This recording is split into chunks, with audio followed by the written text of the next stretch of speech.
Hello and welcome. Coming to you from Waterdeep, I'm Josh. And I'm John, and I'm drinking a health potion as a bonus action. You're already at full HP though. Doesn't it give me temp HP? No, that doesn't really work that way. Oh. But anyway, this is the Geek ETC podcast, where we dive into all things you can geek out about.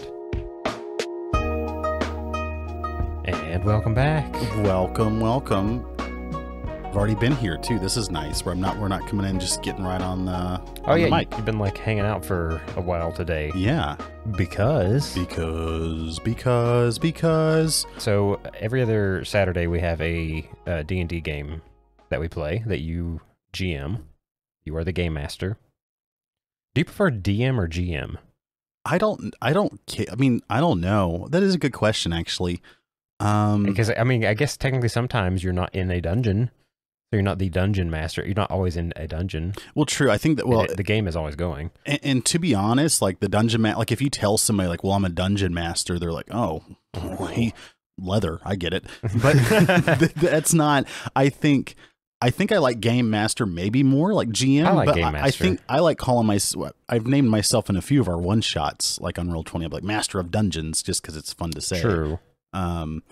But yeah, it's got a weird BDSM. I mean, game master. To no, it. Game master's what Matt Mercer uses in Critical Role. Is it? Okay. Yeah, they label him as the game master. Well, I'm not as good as him, but I'll try that. Yeah. Of course.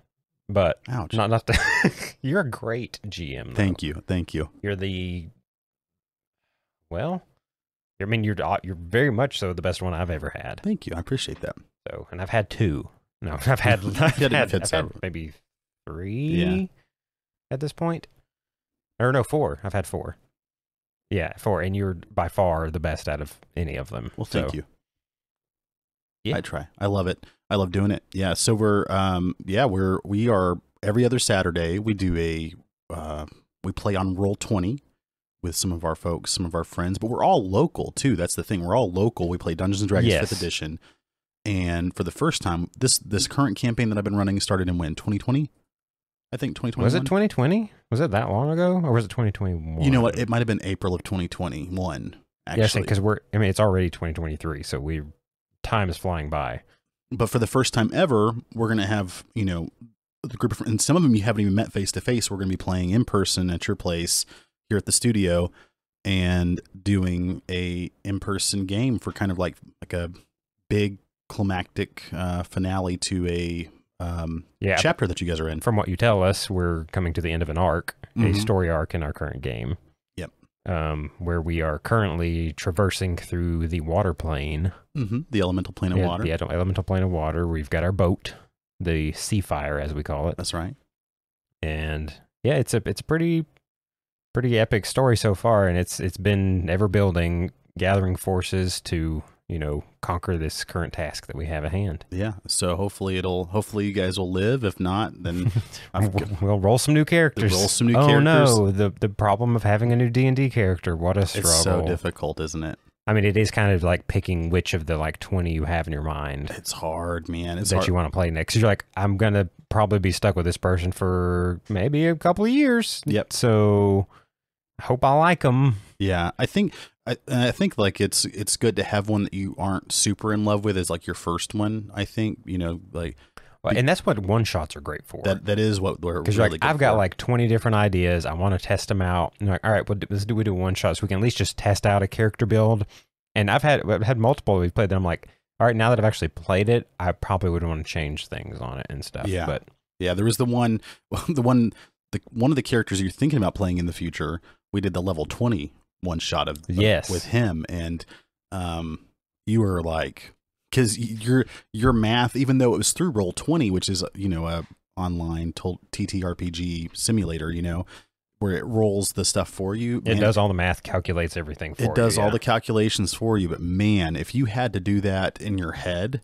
Oh yeah, the amount of modifiers and like damage bonuses and attack bonuses and stuff that I had at a level 20 character, it was daunting. A ranger with a longbow. You're just like, ranger / rogue. Yeah, exactly. Yeah, so I had all the sneak attack damage and extra like assassination things and sharpshooter and elven accuracy, and it was ridiculous. It was ridiculous. Yeah, I remember that. I think I had and I was using some I typically make a lot of my own monsters up or characters up, and I was using just base ones. Like I was using like a Solar, I think, which is like a very high level celestial being.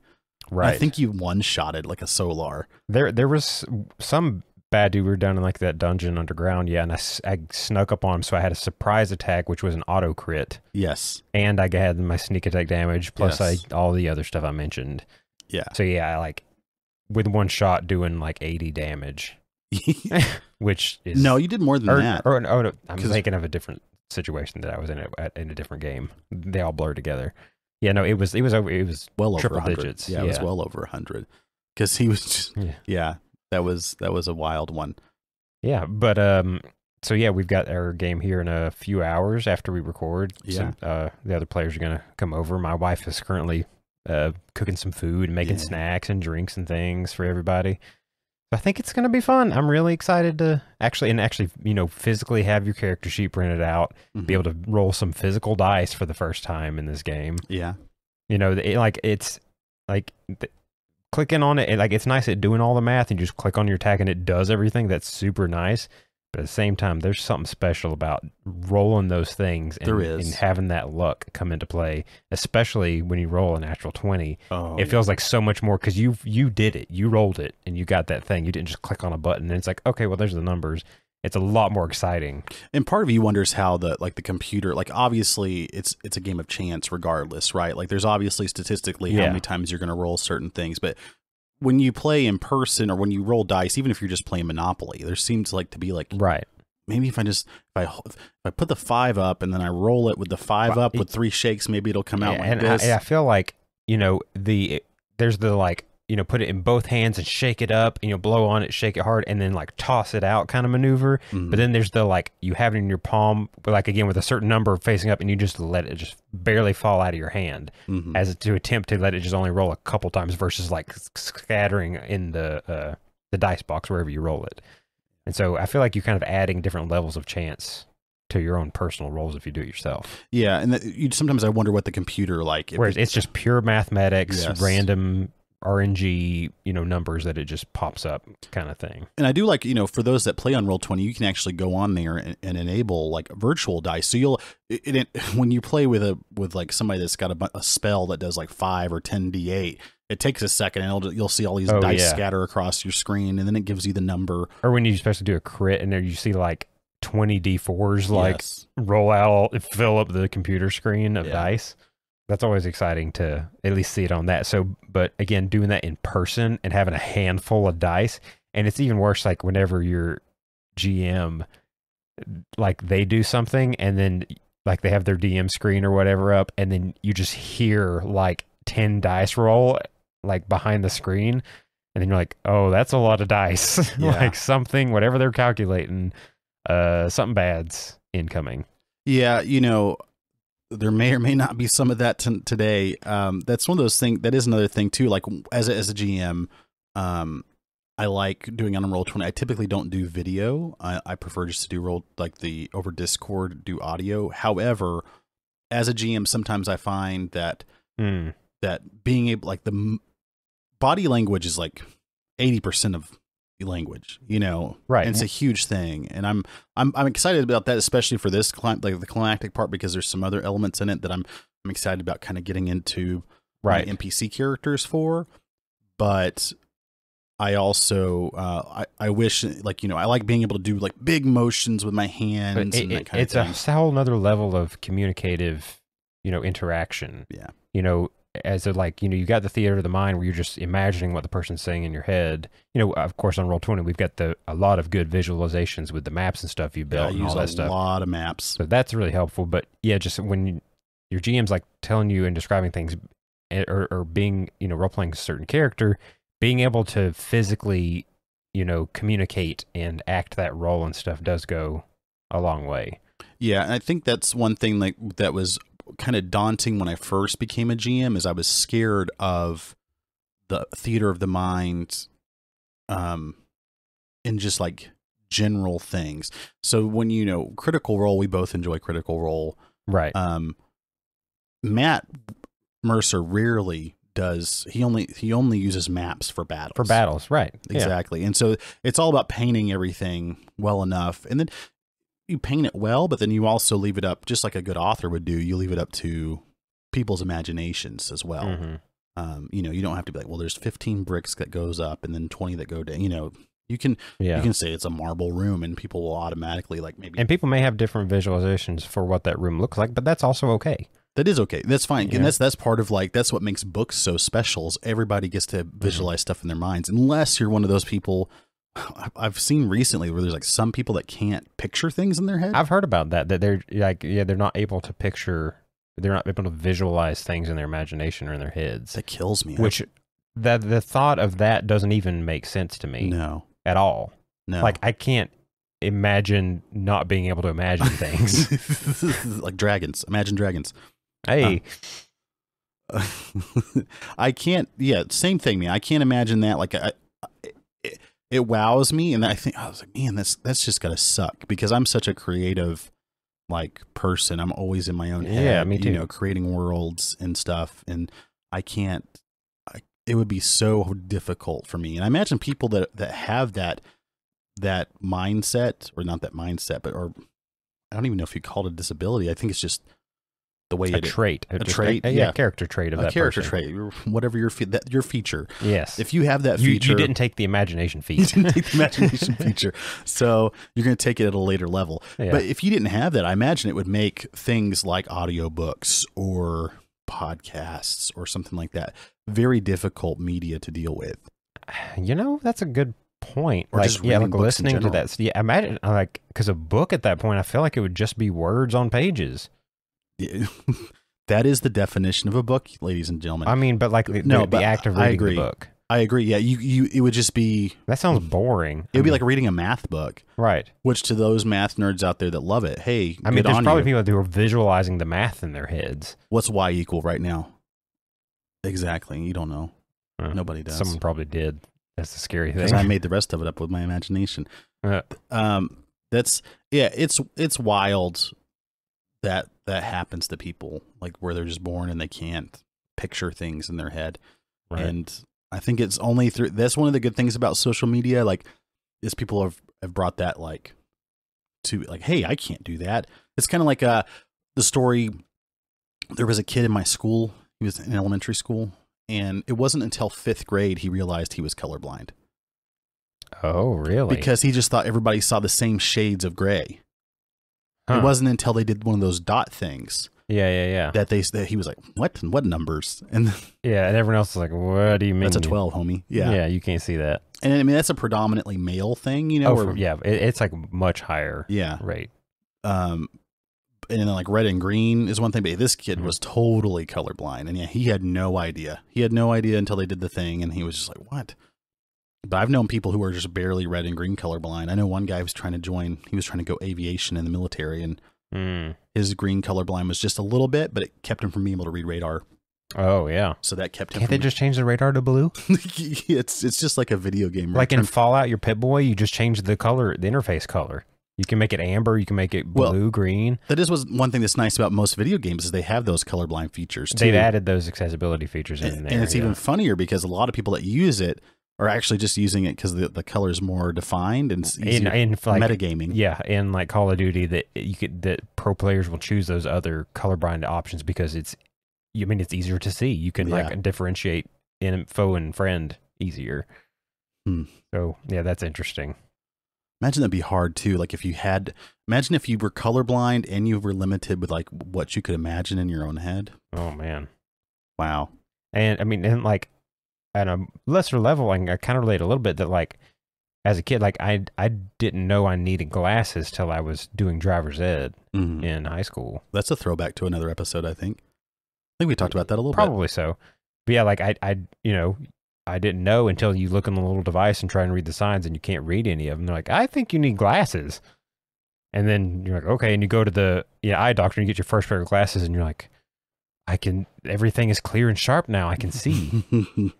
Well, I'm glad you can see. I'm glad I can see too. It's useful. I've thought of, every now and then I think about like getting LASIK because like, I don't really like wearing glasses because I feel like it's I don't like being, it being an impedance on my life, or like knowing that if I don't have them, I am hindered of being able to function like the correctly. That it's a weakness of mine, a crutch kind of thing. what was it? What was that like? I'm trying to remember what it wasn't Unsolved Mysteries and it wasn't X-Files. It's one of the older, like kind of sci-fi Black Mirror type things. It's on. I don't know why I'm losing the name for it right now. It's like there was a lot of them that were black and white back in the day. Do you remember what I'm talking about? The Twilight Zone? The Twilight Zone. There was that one where the guy was like the last man on Earth, and he finally had time to read every book, and then he steps on his glasses at the end of it, and oh, really? yeah, he like steps on. He's like practically blind. He's got big glasses, and like he's like the last man on Earth, and he's in this huge library, and he just loves reading, and then he drops his glasses and steps on them and crushes them. Oh no! Well, if he's that intellectual, he can make some new glasses. I don't know if he could see to do it. I don't know. But no, I guess it is a good point. I can't really. I mean, I've seen you obviously plenty of times without glasses. It's just that's like who you are to me. Is you're like, oh, there, hey, this isn't that kind of podcast. I just took my glasses off. He just took his glasses off, and now things are blurry. Yeah, I think that's. I don't blame you. I would get LASIK if I was you. I guess whenever you can afford it or whatever, Right. But anyway, back to D&D. You wanted to play a blind character one time. I've still been struggling with trying to figure out how I would make that happen. I still kind of want to. I know you do. That kind of blind kung fu martial artist kind of deal. What, like the guy from Rogue One or Donnie Yen's character in Rogue One. Yeah. Type of thing. Like I would like to do something like that. I mean, obviously I would take the blind sight. You'd have to have some class in either ranger or fight or something to take blind fighting, that fighting style, to be able to have that. Plus maybe is blind sight a perk as well? I think they may give you kind of the same thing. Well, you mean for a feat? There is a fighting style feat you could take. There's what I'm saying, like there's a fighting style for like the fighters that gives you. Yeah, there's a blind sight thing. I just didn't know if that was also just a regular feat. There is a feat where there's not a feat that you can take. I mean, obviously without making up one homebrew, but there is a feat that you can take where you take the fighting. You get a choice of a fighting style from like the fighters. Yeah, to be able to put that on any class. Yes. So I could add that to whatever. That's true. Yeah. I think that would be interesting. Yeah, it would be interesting. Especially like in a world of Magic where you could probably become unblinded, kind of. But then that kind of ruins your whole character thing. It does, really, yeah. That was like a curse on you, then somebody accidentally does remove curse on you, and then you can see everything and you hate it. And so you're trying to. I wouldn't know anything about that kind of instance happening. No, that's definitely not kind of just happened in the campaign, like the last episode. It just happened to my character in our personal campaign. Yeah, something similar. Yeah, that's I think that would be interesting. It'd be really difficult to do for the most part. I think obviously giving you would just automatically fail, except within 10 feet of you where you have blind sight, where you'd have disadvantage on perception checks. You'd have advantage on perception checks, that involve hearing or maybe smell. Yeah. Yeah, you have keen senses. Yeah. That was my thinking. I think that would be pretty cool. I agree. Yeah, that would make sense. It would just be hard for that's one of the things that's more difficult. It would be more difficult to do on Roll20 because I don't know. You just have a black screen the whole time. You just have a black screen with like 10 feet of you, and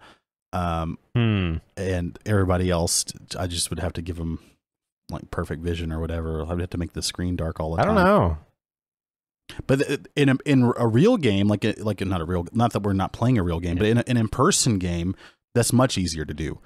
Yeah. Because I can describe everything, and then you're not. I just wear a blindfold. Exactly. And I just don't see anything at all. Get really into your character. Yes, I gouge my eyes out. Well, obviously, you guys can tell that we're going to be talking about a little bit more of that stuff today, and I'm really excited to get into that. But first off, if you want to help Josh get LASIK surgery, if you want to help fund my my quest to not need glasses anymore, you can help us out by contributing at our Patreon. That is patreon.com/geeketc podcast. Yeah. For a little as $1 a month, then you can eventually that'll all add up and Josh can get his LASIK surgery. Yeah, if enough people want to become part of the crew, then maybe you could help out with that. Yeah. Or you could serve under me, and I've got 20/10 vision, so. Yeah, I've always been jealous of your eyesight. Yeah. Your eyesight and your memory. Yeah, I've got good those memory. two things you've got advantage on me over for sure. Yeah, I roll advantage with those. But my hearing, your history checks. My history checks are pretty good. My right ear though is trash. Really? Yeah, my right ear's trash. Too many loud explosions and stuff in my right ear. So, this week we're geeking out about D&D homebrew rules. That's right, D&D 5th edition homebrew rules. And part of the reason why, well, obviously, because this is like a very D&D day for us. We've got D&D themed foods and drinks, and I've got health potion bottles and edible glitter that might make our bathroom trips weird the next day. I didn't think about that. I didn't either until I just thought about it, but yeah, it'll be interesting. So a day full of D&D things. So we thought, hey, it's on our mind, top of mind. So we'll just talk a little bit about, some homebrew things. Right. And this one, I will say is, you'll kind of be leading the charge on it. You know, you've spent a lot more time, doing the GM thing, coming up with these homebrew stuff. I've had a handful of things in, my cyberpunk theme one that I'm kind of developing, but it's still early stages. I think we should talk about that a little bit, honestly, too, because that's one of the nice things about Dungeons & Dragons 5th edition is the fact that you can port it over into so many different things. You can use the basic general mechanics of it, yes, and kind of make your own, put your own flavor and spin on it. Yeah, there's a cyberpunk one out there that's excellent. There's a Star Wars 5th edition one out there that's really great. We've done one-shots with it. And obviously just the regular 5th edition rules. So diving in, one of the first ones I want to talk about, which is, it's not a homebrew rule, it's just a rule that was suggested recently in the new 1D&D playlist that's now actually changed back. But I think in the future, this is what I'm going to use, is the new exhaustion mechanics. Okay. So the new exhaustion mechanics, so, before it was 5 levels, right? And and at the 6th level, you die. And it was... it made everybody everybody wanted to go to sleep all the time, or, like a game like Curse of Strahd where you're constantly getting exhaustion. It just got old that you were, everything that you did could potentially give you exhaustion. And then on top of that, whenever you, even just one extra level of exhaustion, was pretty detrimental. Yeah, you're like, I don't even want to fight. Like, I'm going to roll at disadvantage every single thing. Yeah, you can't even do anything. Or you're like, I'm only moving half speed. Mm-hmm. So if there's any difficult terrain or anything, you're moving quarter speed, and you're like, you can't get away from danger. You can't do anything. Yeah, and if you're a martial build, so if you're a class without magic, then you're really hurt. But if you're a class that is not magically inclined, or if you're a class that is magically inclined, unless you're doing like a magical spell attack, if you're doing an area of effect that requires a saving throw, there's really no detriment to you. So if you're throwing fireballs out as like a 5th level wizard, that's fine. That doesn't do anything to your exhaustion. So the new 1D&D rule set, right, that came out, that has been since kind of like they reneged on it and then went with something else, is every level that goes to 10 levels of exhaustion. Okay. And every single level is just a -1. So at level 1, it's -1 to your everything? To all rolls. Oh. So now rather than rolling at disadvantage or whatever, so do any of them affect your speed at all? I don't think so, no. It's just -1 to everything. Wow. So your attack rolls, your ability checks, your skill checks, saving throws, all that kind of stuff, you just get a -1. Yes. So at the top thing, so it's never going to kill you, I guess. It will kill you after 10. Oh, okay. So after 10 at like the 11th one, or okay. Yeah, and I think for some of the stuff that we're planning on in the future, I've thought about making the 10th level the killing one. If not, just I'll leave it at 11. That's fine. I mean, that still kind of makes sense though. I mean, because if you're at like 8 or 9, if you're rolling a strength check and you have a -8, yeah, that's a good signification, or that's a good signal, signifier that you're pretty dang tired. Yeah, because if you had even if you were building, had a strength of 18. If you're only rolling with a strength of 10, it can be pretty significant. That's a +0 at that point. Yeah, but it also is one of those things that I think, because the action economy, not even the action economy, because this kind of like lending itself towards combat, the honestly just travel mechanics and economy for that, or magic, where everybody is just like, okay, well, let's just take a nap. Let's go to sleep and do our 8 hours. There's so many long rests that come in. And I think this, like, oh, it's just a -2 to my rolls. I've already got a +5 or +7. So it's only, now I'm only down to +5. You know, I think it's one of those things where it might allow people to actually start taking those. They're like, you know what, let's travel a little bit longer. That you're more inclined to risk, you know, we're just going to travel through the night. Yeah, you'll get a level of exhaustion, but that's not, you know, that it is what it is. It's not that big a deal. Whereas before is if you're like, yeah, you can continue traveling tonight to maybe make it to the city, but you get a level of exhaustion, and now the whole party's like hindered pretty bad. Yes. And now everybody's at -1, but that starts to creep up. I think that'll creep up where people, for me as a GM, where I will be like, oh, I like this, where people are starting to like, oh, I rolled a, you know, I rolled 18, never mind, it's a 17. You know what I'm saying? Right. And that's what you needed, a 17. I think that'll be nice to start having that versus an actual disadvantage, because sometimes disadvantage can kind of be a buzzkill. Right. And so I like that a lot, especially with, and another thing I want to talk about kind of is just like changing your long rest and short rest mechanics. Right. So, you know, right now a short rest is 1 hour. Long rest is, for most races, is 8 hours. 8 hours, yeah. You got your couple, you know, your constructs or elves and stuff that you only need 4 hours meditation of light or something. Yeah. And I've watched several videos. I've seen that, like, you know, in the D&D, like in the Dungeon Master's Guide or Player's Handbook, one or the other, where it talks about changing those. Like if you want a more arduous campaign, then you can change the long rest to a 48 hours, or, you know, in light rest, like a short rest becomes like 18 to 24 hours, something like that. And that, continue on, sorry. No, go ahead. I was just going to say, and that's kind of implying that a short or long rest doesn't just mean sleeping. Yes. That a rest can encompass, you know, maybe you take a nap, but maybe you're just chilling by the campfire, you're reading a book, you're sharpening your weapons, you're eating food, all of that sort of stuff. That's all rest. Yes. And I think I like that, but I like a shorter period of time. So right now, you know, one of the things that what we've talked about in our forum for our other thing that's going to be coming up in the future, our future project, which will be another, should we go ahead and talk to say it? I mean, yeah. I mean, it's still a ways out, but yeah. We're working on an actual live play D&D podcast. We've got some folks, we got some amazing role players from across the pond in the UK, plus some of our group, and I think it'll be a lot of fun. And I've got a pretty fleshed out world. A completely from scratch built up world that you've created. With like 1 million countries. And, yes. You know, if you want to know how many like soldiers make up a company in whatever nation, I got you. But, well, you know, I'm looking for feedback on it is we're going to go to 24-hour long rests. Right, which kind of on like I kind of like that idea, because it kind of makes sense that if you think about real life, that if the D&D world existed and you were in that world and you had a fight with some monster and like got badly injured, you know, people in your party got badly injured, you know, you had to kill this thing and stuff, like that would be such a taxing event. Yes. You know, I mean, you just see like even someone in just like a boxing or MMA fight, like how taxing it is just to go, a couple rounds, 10 minutes, just regular fighting somebody, not to the death. Yeah. You're not going to really get killed.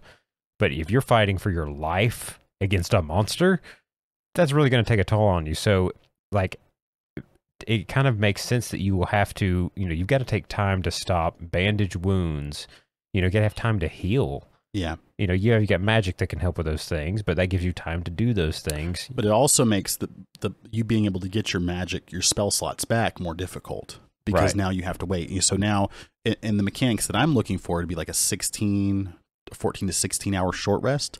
So your warlocks would not be able to just take a break, or your wizards would not be able to just take a 1 hour break and recuperate spells. And it would take a second still, which is like, it would take the better part of a day still to receive some of that magical energy back that you could then put into things. And then your, everybody else, whatever like magical means of healing or whatever else they've got going on, a full 24 hours of light rest, or going to a restaurant or chilling out or whatever. But it also makes it more important, because if you did have a battle with a monster, if we're on campaign and you are out and you are trudging through the wilderness with the intent of, we have to do something somewhere else, and you have an encounter, it makes encounters more scary, I think. And I feel like there's more at risk. You can't, again, you can't, you're going into it knowing that when you're done, you can't just take an hour real quick, or even we'll just sleep at night and get up and, oh, everybody's all much better, freshly like a newborn child. I think because if you did do a short rest, I think people would be more inclined to roll hit dice than is normal. A lot of times hit dice are kind of forgotten about, because people don't take short rests unless you're like a warlock or a wizard or something to that effect. Yeah, where you want one. In a lot of cases, in a lot of games, like where you could, like if you have a scenario, an opportunity to take a short rest, a lot of times you could just take a long rest. Yes, exactly. You say, we'll just set up camp and just sleep for the night. Yep. We'll set up Liam's tiny hut and go to bed safely. And that's the whole thing, is now that's not an option. Now you have to have more downtime. And you start incurring those exhaustion penalties at those -1s, while also, like, you are going to have to do a better job of setting up camp, because if you have another encounter where you've not been able to heal as fast, your magic hasn't returned as quickly or whatever. And on top of that, if you've got some time-sensitive mission that you're on, that you got to get something done in a certain amount of time, or there's someone, hostage, or some town in danger or something, you've really got to factor that stuff in, knowing like, well, we got to get there, but we also, we're hurt. Yeah. Like, you got to weigh those options and make that decision on what you're going to do. Yeah. And I think it'll be interesting. I think it'll be interesting to play through that with that long rest mechanic, because it makes the chance of like random encounters far more deadly. It makes people who have survival skills, it's very rare that, for example, the ranger, who has like an outlander background, who can, it says, hey, you can find food and water for up to so many people. Right. Right. It doesn't get used a whole lot. That's a good point. And it will get used more now, because it's going to be like, we need food. I mean, even now, like in the game we're playing, and in most other games, the entire topic of rations never comes up. Yeah. You never talk about eating really much of anything. Well, and that's one of the good things is you have the ship. You guys have an actual ship, and you guys harvested a lot of stuff, and you guys have a fella who's been cooking, right? A half orc with some diminished intellect who makes up some nice taters. He's good at cooking, though. He's good at cooking. I tell you what. But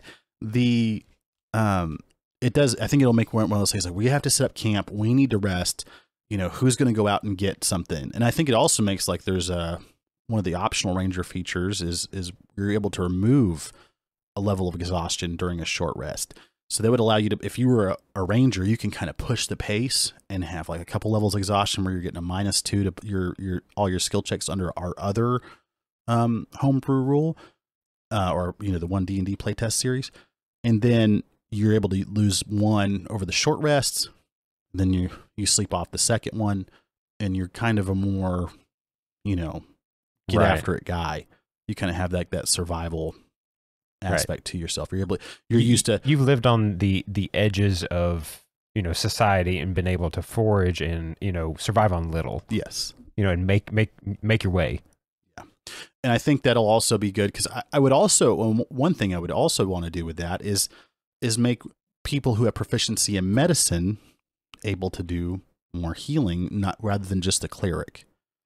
Right. Yeah, that you'd be able to heal wounds, even if it's just small amounts, without, again, using a spell or a health potion or something. Just like, I mean, because that's the thing too that you don't factor in, is just there would still be an aspect of just actual first aid. Yes. You've got wounds, like, okay, yeah, you don't have to just sleep and your wounds heal themselves. You don't have regeneration or magic to do it. Like, you could also just, put some bandages or some antiseptic or something on there. Yeah, like that's a healer's kit almost always seems to be used. And I think in the book, it even says the healer's kit is used specifically to, like stop like somebody who stabilize somebody who's unconscious. And I think if you have a healer's kit and it has so many uses, expending one of those uses to increase, I think you could even have a dice roll on the healer's kit based on how much health you want to improve them, but it's also how many uses it takes away from it. So you could have like a base, like, oh, I'll give them 1 or 2 and it doesn't really do anything. But if you wanted to, you could have even a table set up that, like, if you roll a 5, then you get this many health points back, but it like for more health that you do, it uses more uses. So you could have a table kind of set up, yes, to what those different things could equate to. Yeah, I think, so that really interests me too, because I want to make, clerics obviously are like, everybody says, well, they're the healer, they're whatever. But we've talked about it in our class episode that we did a while back. Clerics they're kind of like the intermediary between the celestial, the gods, and, mortal folks.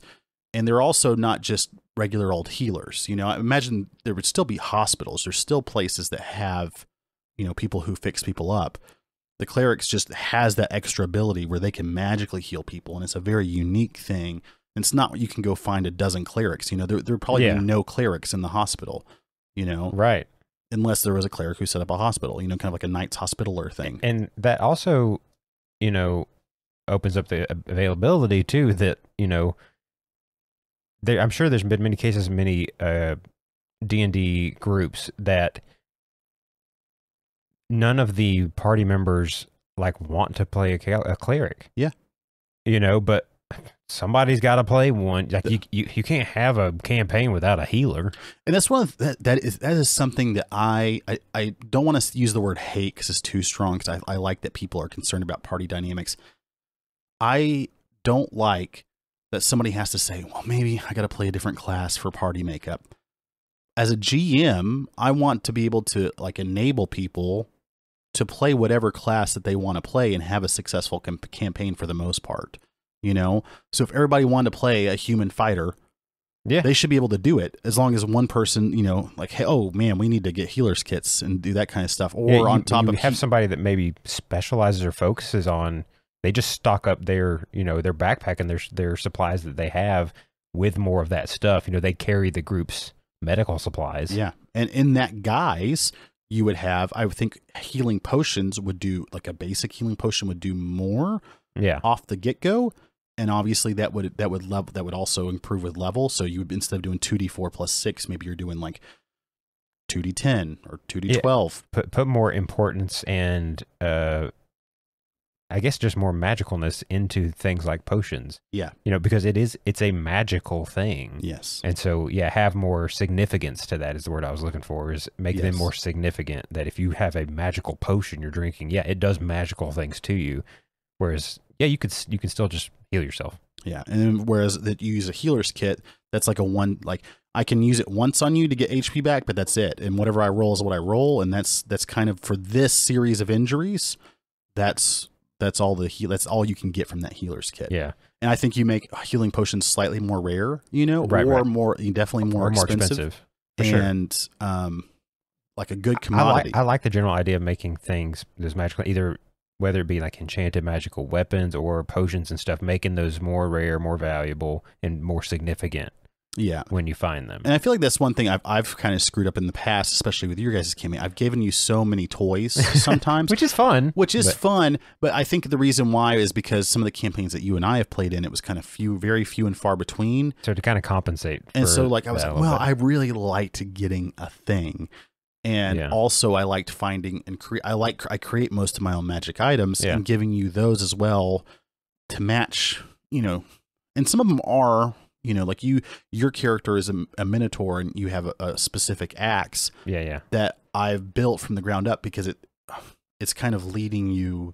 Yeah. It's not sentient by any stretch, but down a story path. It's got a story thing to it, and I think that's good. And so, and on top of that, this game that, we're talking about is kind of one of our first big games that we've played too. Yes. So there's a lot of learning that's going with it. And we have 2 people who have not pplayed before. Yeah. Two of our other players are, and so this is their first game ever. Yeah. And as like a good way to bring in new players, like it's a logical thing to give them a couple fun toys to play with. Yes. To keep that retention, keep that interest in the game and build that fascination with, the world of D&D. Yeah. Give them an awesome lightsaber equivalent. Yeah. Which I did. Yeah. Yeah. So split season psychic. Yeah. Exactly, stuff like that. Yeah, like it. For somebody who's maybe not as into D&D as we are, like something like that can go a long way of like yes, making it fun and making it interesting and stuff. Yes, and especially unique items to them. But as I say, at the same time though, I do really like the idea of what we can do with this new campaign of because it's going to be a long thing, that making those things more rare. And essentially, like, it almost feels like to me, which is exciting to me, is taking D&D and putting the survival mod a little bit, on it, like that you'd see in games like Skyrim or Fallout or some of those things where you like add hunger mechanics and thirst mechanics, and things are harder, like the hard mode sort of stuff. I kind of like the idea of turning up the difficulty on D&D. A little bit, yeah. I want it to be to the point where it does not make it to the same thing that we've had trouble with the exhaustion mechanic, where you're like, oh, we got to spend 3 hours every day trying to find food. But I want the things that the ranger can do, or somebody that's proficient in survival or nature. I want them to be able to shine in those situations. And people are thankful that they have perception, that they have a ranger who's good in like survival. That's one of the things too, that there's certain skills like those ones, like nature and survival, some things that if you were to look at a graph chart as that showed that listed all the skills and their number of uses per campaign kind of thing, some of those would be way lower. Nature, survival, some of the things would be way lower than stuff like perception or pick rates, or acrobatics or athletics or something. And that's because people are coming into it, and this is probably one of the most metagamed things without the intention of metagaming is people looking at that. We're like, well, God, my character will probably have survival, but I know I'm going to need investigation because intelligence is my dump stat. I'm going to want to find things. Yeah. And so I want people to feel good about whatever they choose. And obviously, I think every GM should kind of look into that, when they should look at what their character's proficiencies are, with the captain of our ship, this whole campaign's kind of his backstory. One of our other players plays a half elf, and he's got a sailor background. So I gave him a ship. To clarify, this arc, not necessarily the campaign. Arc, yes. Yeah. Yes. So in this, but he has a ship, and I've made him make a bunch of checks with his navigation and his vehicle handling, because I want him to feel good about having those, and them not just be silly numbers that are on his character sheet that like, what is that again? And like you get that feeling of like, that I have this thing over the other players, like this, I'm good at this particular thing. Yes. And these are areas I get to shine over the other players and stuff. It is significant if you as your Minotaur were to take the wheel of the ship. It's not going to turn out great. It's not going to go good. Yeah. I'm a cow man. I don't know how to drive a boat. No, but he does. And there's a huge difference in the numbers there. So I think those are important. So talking about turning up the survival mode a little bit, with the increase in a long rest time, I've also seen, and I plan on, this is another thing that we're kind of open for discussing, and I know you've discussed with me as well, is changing the way the magic works a little bit. So spell slots remain the same. Right. You would still keep the same number, but in my proposed rule set, you would be allowed to cast spells without a spell slot. Even if you have no spell slots left. Exactly. But based on the level of the spell. So if you were out of spell slots, right? You have no spell slots remaining. You just have your cantrips. If you wanted to cast a Scorching Ray, for example, which is a level 2 spell, you would automatically incur 2 levels of exhaustion, right? Just for casting that spell. So now you can cast more spells, but you incur levels of exhaustion equal to the spell level cast. And I've thought about also changing it up to where you could only cast up to 5th level, maybe. But yeah, which is that's kind of the limit of two things like the Ranger and some of these other like is it the Echo Knight? No, it's the you're talking about the Eldritch Knight. Eldritch Knight.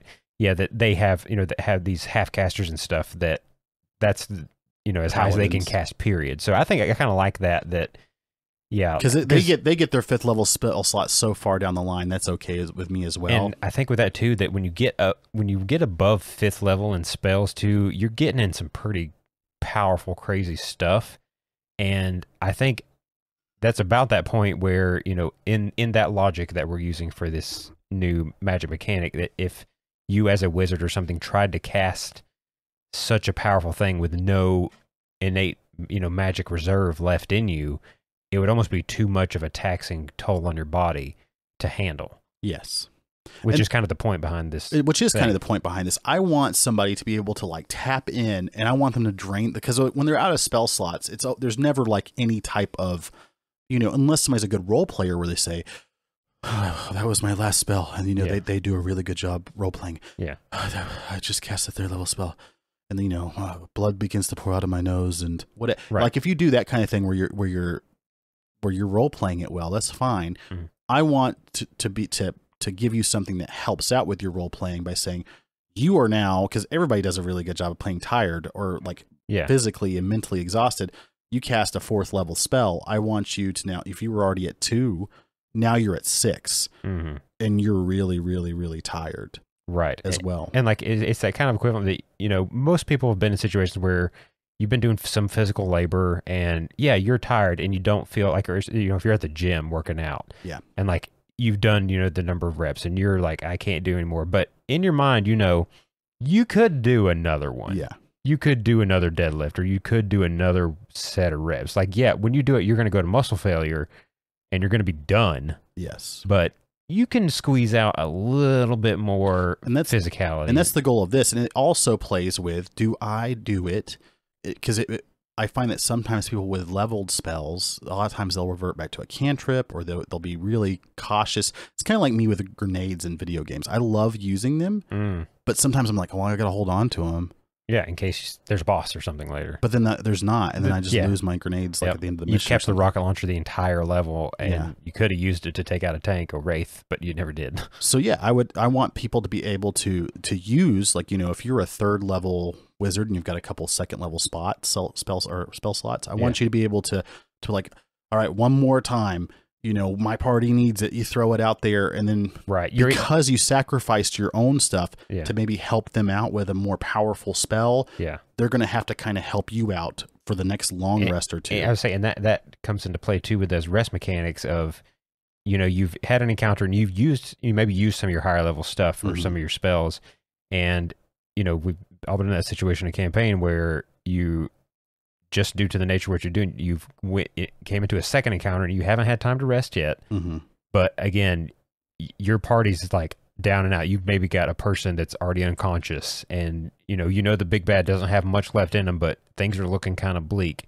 You know, you as the spellcaster, you know, you can make that decision to like, all right, I'm going to potentially make that kind of, you know, sacrifice or take that chance, roll the dice, as you could say, no pun intended, but some pun intended.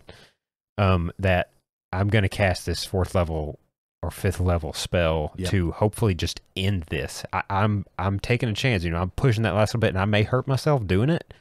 You know, I may cause some damage to me as a character, but you know, now's the time to do it. And you have that availability. You're not just like, well, I'm out of 5th level spots. I guess we're just out of luck. Mm-hmm. And now you have for sure an actual physical toll that's been taken for casting that spell. That now you have a -5. That was another thing I was going to ask too, was if in some of these mechanics and stuff that you could take actual like permanent physical damage of some kind, that there would be, if there'd be any kind of actual like mechanic like that if you got in some, you know, really heated battle and got really hurt, or you expended a ton of high level magic, that it may be a temporary thing or maybe a permanent thing, but you've got some kind of, outside of just the exhaustion thing, that you have some kind of actual, and I guess some of that could just be flavor that you take, you know, some physical aesthetic damage or something. I have no problem with that. I think, you know, honestly, I don't do a whole lot of random tables because I like to narratively control things better. You know, like we have a madness table for, it's like if you kill a dragon, you incur, in our campaign, or something that has a dragon ancestry, you incur madness. Like there's a certain madness table that I've come up with, and it's got a little bit more bleak to it. You know, it's like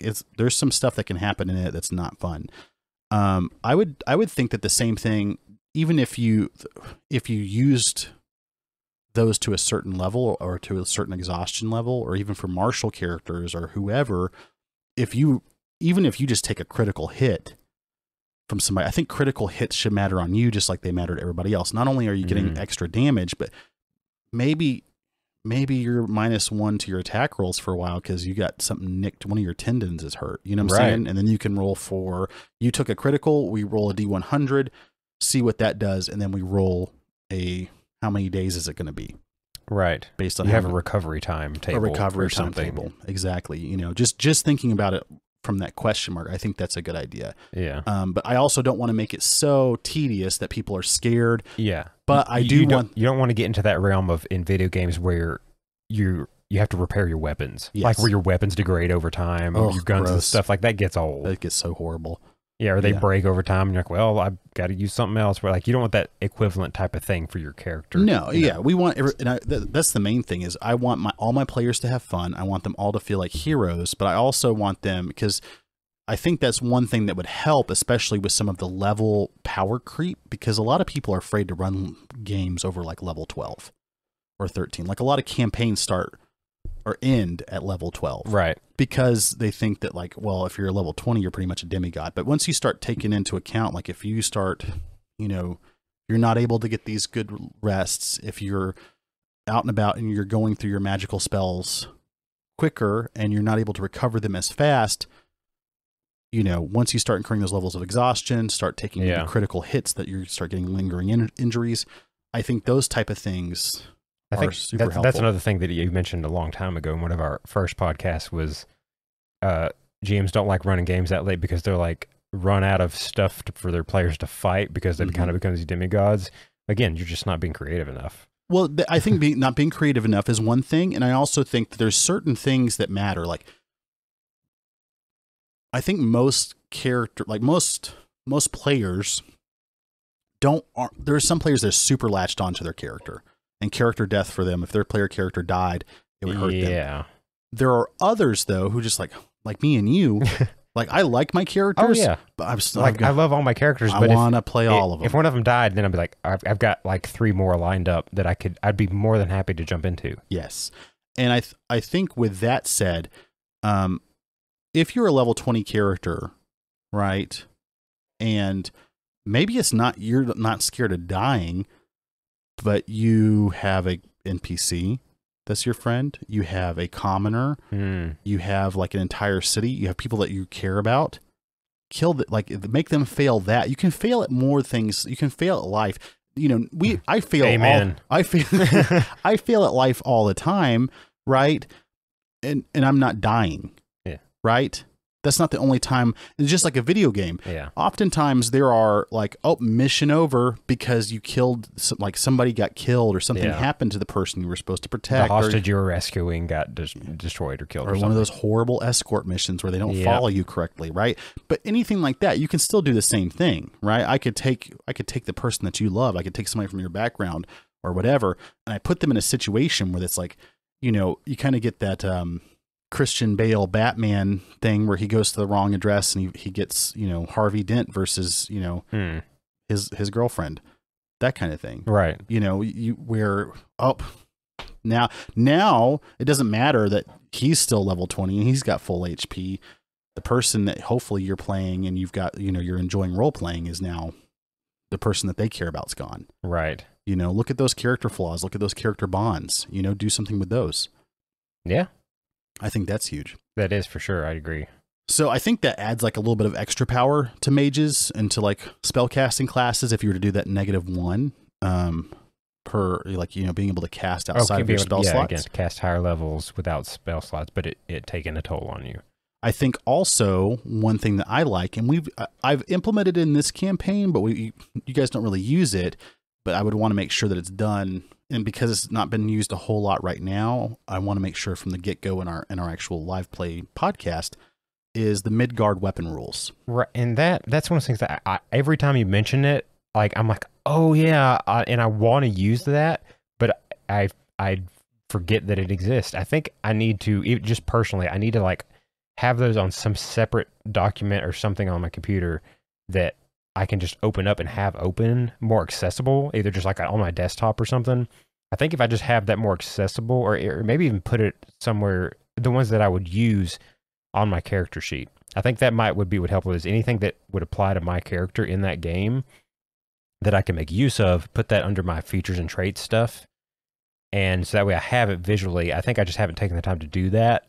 And so I forget about it. So yeah, I think that's one thing I would do, because I implemented it halfway through the campaign. So I think that's also, it's not from the ground up, but it's something in our podcast campaign that I would want to make sure that when you select your starting equipment, I go through and I explain to you these certain things. And so the Midgard weapon, some of them are so cool. They are neat. And the Midgard weapon rules, and there's a couple of them that I would tweak some, or, you know, like, and I can talk about this in a second, but I think I would tweak the stun mechanic, because some of the items add a stun mechanic to it. Okay. And I think that would, rather than it being stunned till the end of the round or till the beginning of their next round, if you took damage, you would automatically get to do a saving throw again.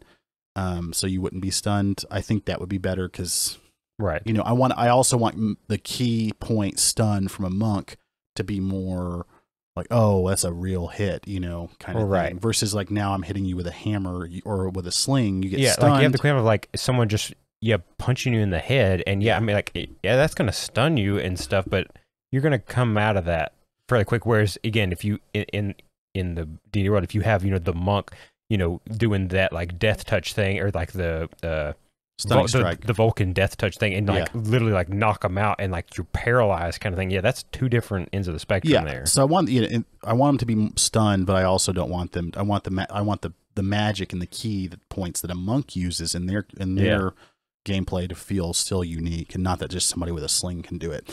And that's one of the things that makes the Midgard weapon rules easy. So Midgard is a campaign setting from Kobold Press, which is they're great. I like a lot of stuff they have. I have the entire Midgard world book, and I was originally thinking about running our campaign there, but I've you know, I'd rather build mine from the ground up than tweak their things. Sometimes you have more control about that too. Exactly. And sometimes the size is not what I want it. You know, like when the biggest city's got like 30,000 people, it bums me out. Like there's so many cities in this world that we have, that I've built up now in Zetnora, that are, you know, 100,000 plus. Yeah. You know, I want big cities. That's one thing I like about like the Warhammer 40K universe, is just the size, the scale of things. Yeah.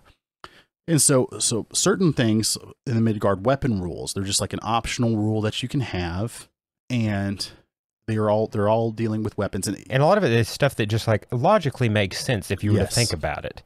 That if you had like some kind of, you know, pole weapon of some kind that had like a, you know, some kind of hooked into the blade at the end of it, you know, like you think like a scythe or, you know, or a halberd or something that has a hooked into it, you know, logically thinking, you're like, I mean, some people do it for flavor. Like, I take the end of it and I hook it around someone's ankle to trip them. Yeah. Like, well, okay, well, just make that a mechanic, like something that you could do, and it has like stats and stuff, that same kind of thing. So it's a lot of stuff like that, which is cool. Yeah, exactly. And it also lends itself to people playing with weapons that are not chosen.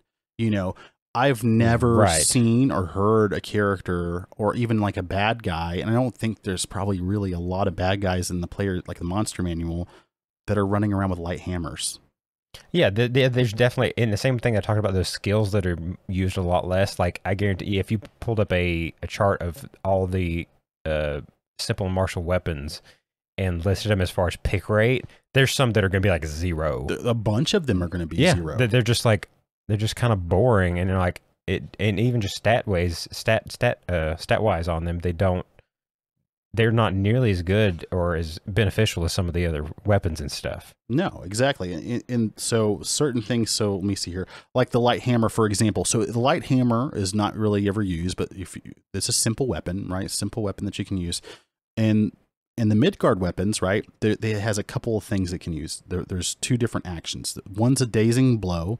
As an action, you may make a single ranged weapon attack with a light hammer. If the attack hits, the target must make a Constitution saving throw or be incapacitated until the end of its next turn.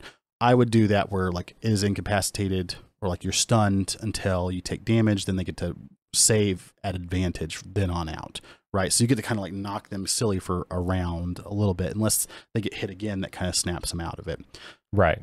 Sunder joints. When you make a melee weapon attack with a light hammer against a creature in medium or heavy armor, you may choose to do damage. You may choose to damage the joints of their armor instead of dealing damage to the creature. If the attack hits, the creature's movement is reduced by 10 feet until the end of their next turn. This reduction is not cumulative.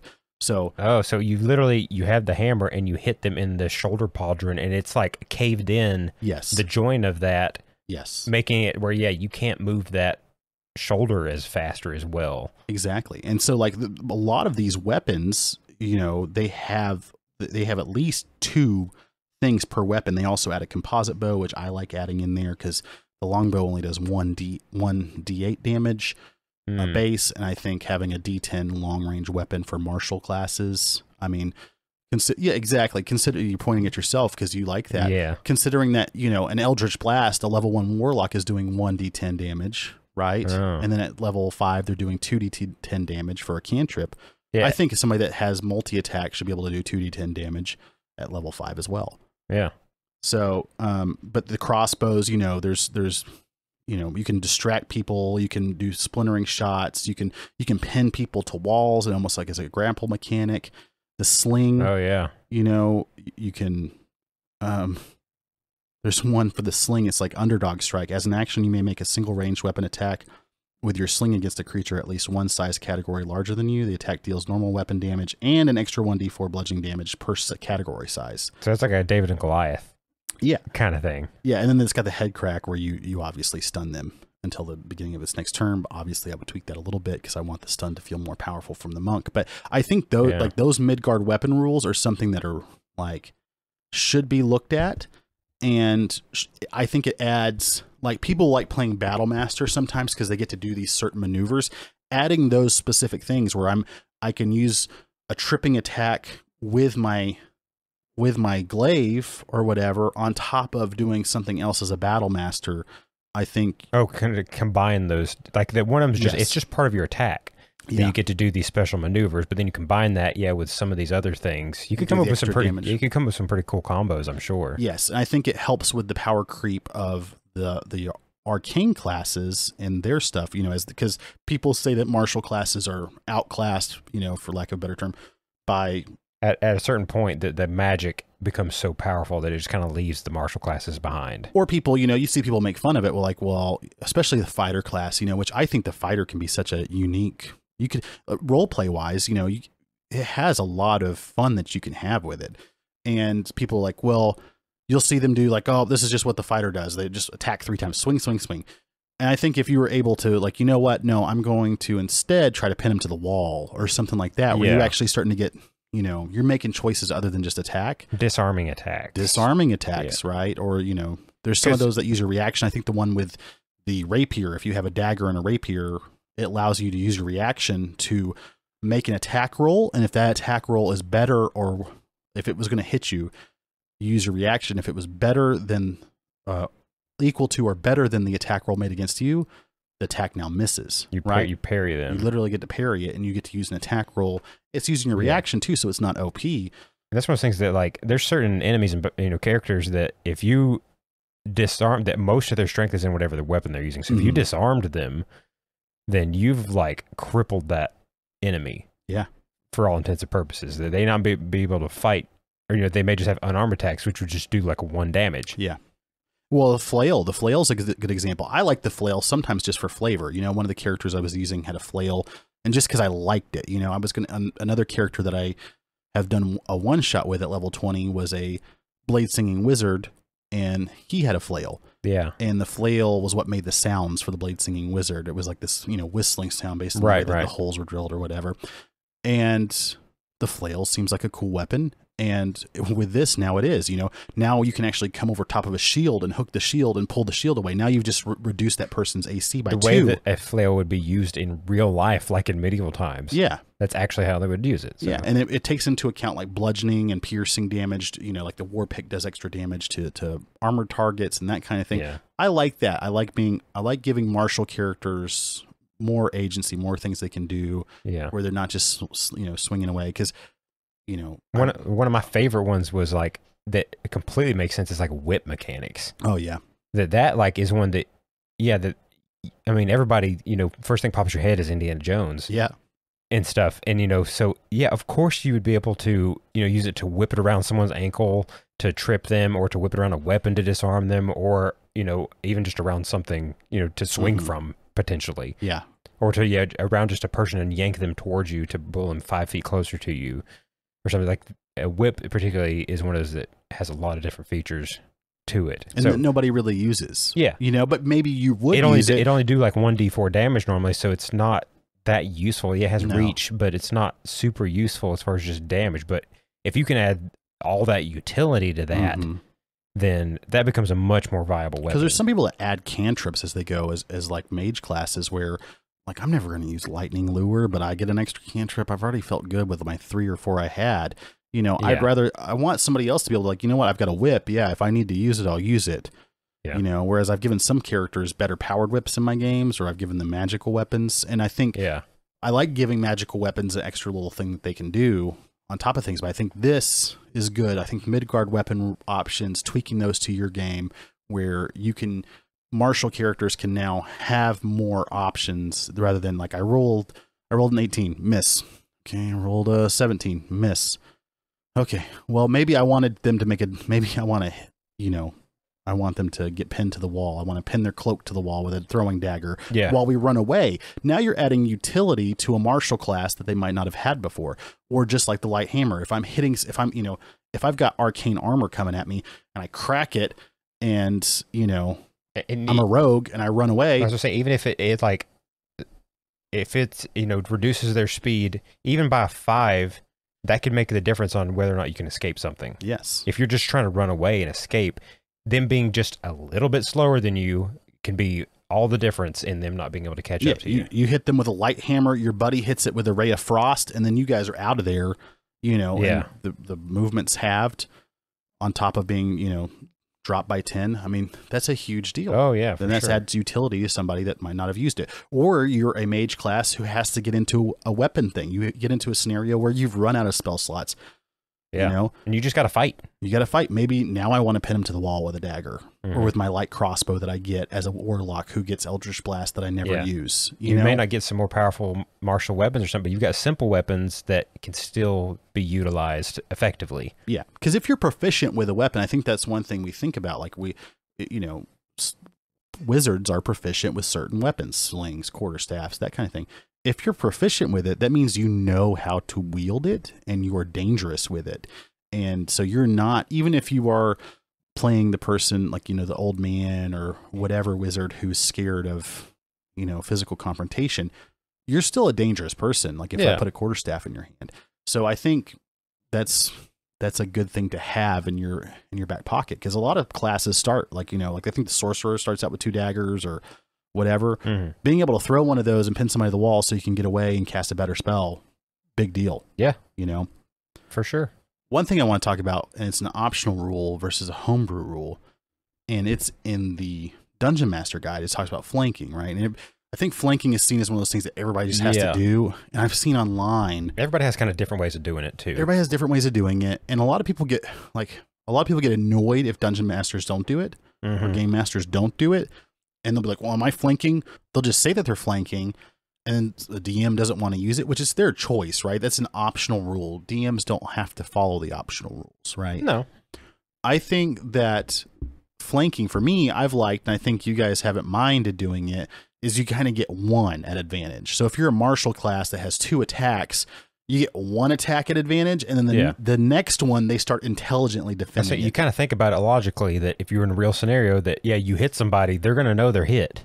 Yeah, and so then they turn around and they're defending more. They're defending, and that allows the other person who's flanking as well to get 1 at advantage. You basically get the advantage because it's about the enemy's focus and their attention is on someone else, the person your teammate you're flanking with on the other side of them. Their attention is focused there. And so, you just sweep around behind them, and it's kind of a sneak attack of sorts. Yes. Type of thing. That's kind of how the advantage system works. Yes.